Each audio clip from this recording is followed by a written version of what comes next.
അസ്സലാമലൈക്കും. വളരെ ടേസ്റ്റിയും സിമ്പിളുമായ ചെമ്മീൻ പക്കോറ തയ്യാറാക്കാം.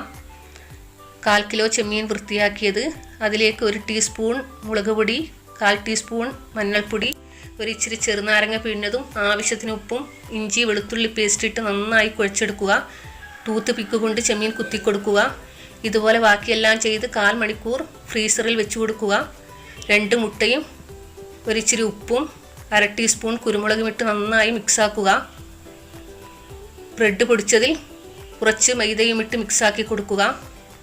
ഓരോ ചെമ്മീനായി ഫ്രീസറിൽ നിന്നെടുത്ത് മുട്ടയിലും ബ്രെഡിലും മുക്കിയെടുക്കുക. ഇതുപോലെ എല്ലാം ചെയ്തു വെക്കുക. തിളച്ച എണ്ണയിലിട്ട് വറുത്ത് കോരിയെടുക്കുക. വളരെ ടേസ്റ്റാണ് ഇതിന്. അറിയാത്തവർ ട്രൈ ചെയ്ത് നോക്കണം. എന്നെ സബ്സ്ക്രൈബും ചെയ്യണം. മറ്റേ സൈഡ് കൂടി ഫ്രൈ ആക്കി എടുക്കാം. ഇങ്ങനെ എല്ലാം ചെയ്ത് ഒരു പ്ലേറ്റിലേക്ക് സർവ് ചെയ്യാം.